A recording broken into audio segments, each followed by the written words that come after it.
More body cam footage has turned up regarding a totally separate case than Robert Brooks, but another inmate, another person being booked on charges. This time it's in Virginia Beach. Deputies booking a man named Rolin Hill and killed him, essentially. Murdered him, just like the Robert Brooks case. And there's been some movement in that case, and that case, actually, that murder took place back in June.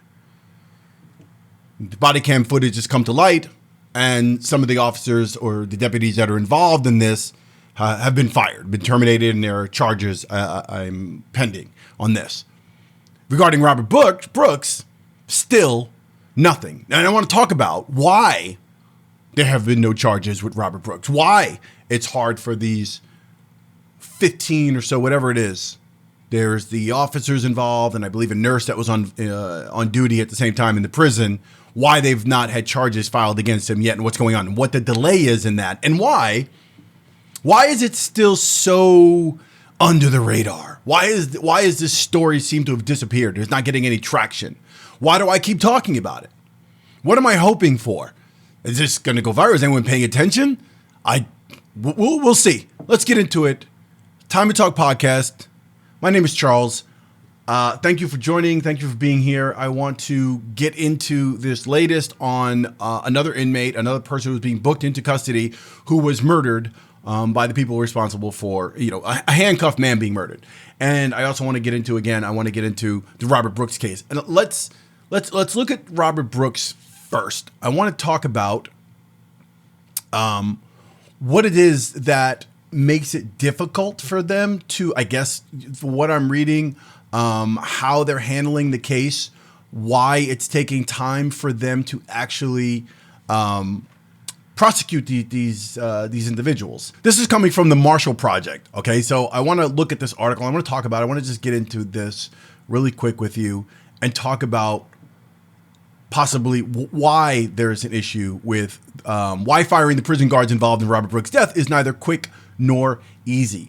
So let's just take a look at it. The video show a brutal assault. In December, New York corrections officers beat, kicked, and choked handcuffed Robert Brooks, 43, inside the medical unit at Marcy Correctional Facility near Syracuse. Hours later, he died from his injuries, authorities said. Now, that was for us all to see. So if you haven't seen that video of the brutal, barbaric beating by these animals, I suggest you go take a look at that. By now, you should be aware of it. If you're watching my channel, you probably know what I'm talking about. Now, New York State Attorney General Letitia James quickly released about officers' body cam footage, which went viral. And not just in the U.S., Governor Kathy Hochul ordered more than a dozen employees to be fired. So Kathy Hochul apparently, because I've given her crap before and thought that she should be fired for allowing this to go down. And not just for allowing this to go down, but because of some of these officers' past history, the fact that they're still working in the correctional facility, that's a problem. That's an oversight. Somebody did not do their job. But let's continue. Firing New York prison guards is neither quick nor easy. A 2023 investigation by the Marshall Project found that between 2010 and the spring of 2022, the Corrections Department tried to fire guards for abusing prisoners or covering it up in nearly 300 cases, but successfully terminated the officer only 10% of the time. There are two main ways officers accused of abuse retain their jobs, our reporting found. First, the department settled many cases for lesser punishments or dismissed charges. Second, under the correctional officers' union contract with the state, they can appeal their firings to an outside arbitrator. Of the nearly 140 appeals we examined, arbitrators gave 75% of officers their jobs back. Essentially, their unions and their little political ways of maneuvering and getting away with things, it's all like one little boys club is what's going on here. That's what it looks like to me. That's what it seems like, which is not a shock. Let's keep reading. In a rare public rebuke, Governor Kathy Hochul and the prison commissioner have called for the termination of the employees accused of involvement in Brooks' death. Okay, that's good. That's a good step. When is it going to happen? But neither official has the power to fire them. The guards union contract gives the final say to the arbitrators, a system that former prison leaders and lawmakers say hurts accountability. Yes, it certainly does. Unlike many prison assaults where evidence is scant or hidden, body cameras caught Brooks' final moments on December 9th, allowing people to see a world seldom observed by outsiders. Civil rights advocates and law enforcement experts universally condemned the beating, which was played on network television and cast a rare national spotlight into New York's violent correctional system. Details about why Brooks was handcuffed and beaten are not publicly known. Several officers involved have been sued in the past by prisoners, accusing them of similar attacks, and those officers have denied wrongdoing in those past cases. Officials had been alerted to violence and other problems at Marcy, but the public release of video from inside New York prisons is incredibly rare. If a beating does come to light, it's usually years later. That's also the case in the Rolin Hill case, which is in Virginia Beach, because apparently that body cam has just come out. When James made the video public less than 3 weeks after Brooks' death, the urgency and severity of the situation was undeniable. James has used her authority to investigate in-custody deaths, which was granted in 2021 to publish footage of officer-involved deaths to increase transparency. Brooks was the 46th case with video released by James and the first involving prison guards. Let's just skip through a little bit. I want to go because there's something... Some advocates for criminal justice reform see this as a major opening for change in a system where past efforts have failed. This week, a group of legislators signed a letter calling on the other lawmakers and Hochul to close Marcy Prison and support systemic prison reform. You think? There's an idea. There's an idea. So far, one officer named in Brooks' beating has resigned. The department has suspended 15 other guards and 2 nurses without pay and issued them formal notices of termination. So by reading that, my thought is they are being fired. You're issuing formal notices of termination. So when does that happen? But I think the next sentence here will probably clarify that. If the employees appeal their firings, the arbitration hearings would resemble a trial. The state and the union present evidence and witnesses, and the arbitrator decides the guard's guilt or innocent in any disciplinary sanction. As a result of our investigation, we found that the median time for when the department tried to fire a guard for abuse to the end of arbitration was more than 8 months. This disciplinary system heavily favors guards and remains in place despite repeated efforts at change. Citing our reports, New York State Senator Julia Salazar filed a bill last year to give the prison commissioner final say to fire officers in serious misconduct cases, which include excessive force, smuggling, contraband, and sexual abuse of prisoners. The legislation stalled it. It was very similar to the changes that Governor Andrew Cuomo unsuccessfully pushed in 2018. You know, I could keep reading on, but it's unclear how officers accounted for their actions at Marcy the night Brooks was beaten. Yeah, of course they can't account. They're animals. There's really no excuse for it. What are they going to say? Because the man was in handcuffs. He wasn't fighting back. He wasn't on the street and threatening them. Their lives weren't in jeopardy. You know, so often cops, when they totally abuse their power and use excessive force, it's always a situation of, well, I was threatened. You don't know how hard it is being an officer. And I'm not saying it's not hard being an officer. I'm saying in obvious cases where there's excessive amounts of force being used, it's always a fallback that, yeah, you know, we had to shoot him 30 times, even though he was handcuffed laying on the floor, hands down. He wasn't saying anything. He was silent. We shot him 30, 40, 50, 60 times, then kicked him and stepped on his neck because we felt threatened by him. You guys didn't see the whole scene. In this case, that didn't happen. The medical examiner's preliminary findings indicate Brooks died by asphyxiation. Final autopsy report is not complete. Well, we saw the autopsy report. The autopsy report is complete. I mean, maybe it's not, okay, so technically speaking, not complete, but we know that there was severe bleeding in both testicles. His nuts were kicked in. The man was asphyxiated. He had broken nose and all sorts of stuff going on.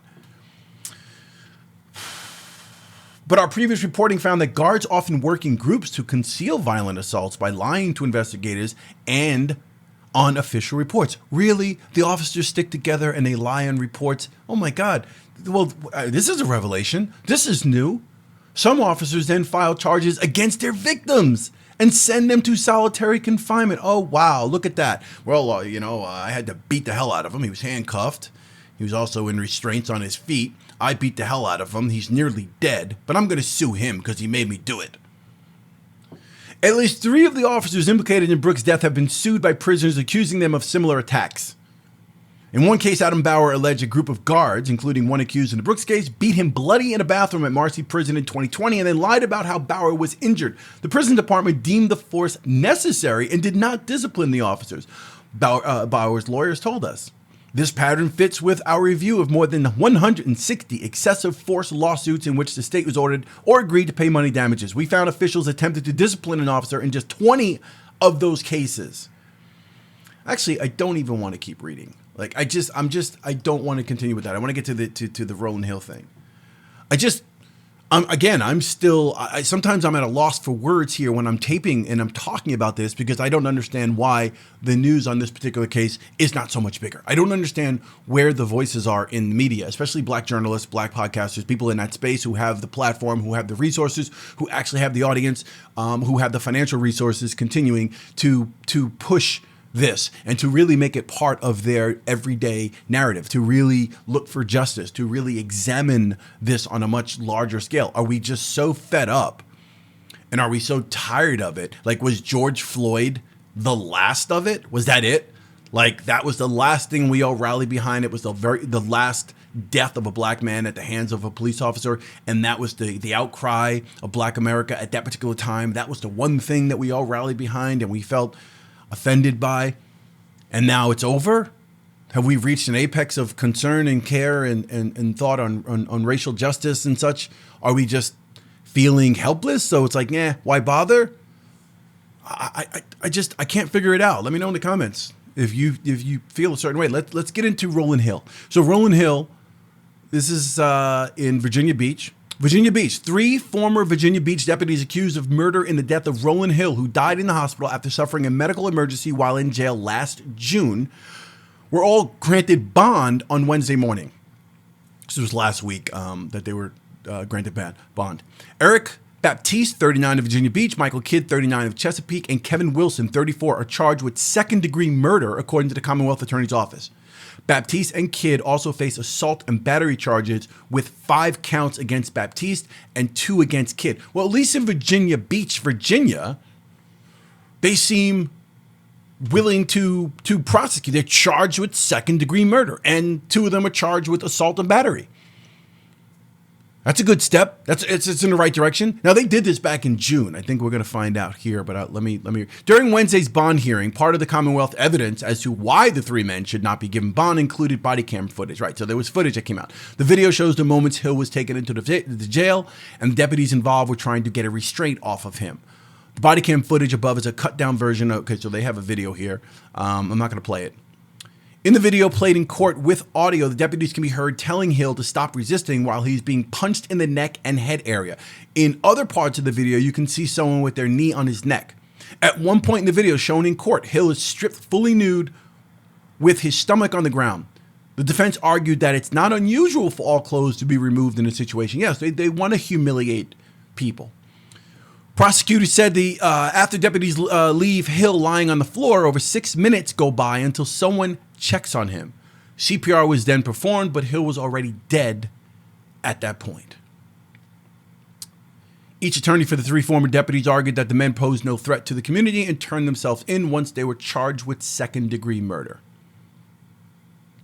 Look, this is another one. Now, granted, this happens all the time. This is not some rare case that we're talking about. I think what makes this important to cover, important to talk about, is that when you have a situation like Robert Brooks, where you have body cam footage and it's like right in your face in HD, it's not easy to ignore. You can hear stories of prison abuse, and you can hear all sorts of horrific stories about what correctional officers do or what police officers do behind the scenes and what happens. And we know it's there. We know it's part of that system of corruption. We know that it's part of the violation of people's rights.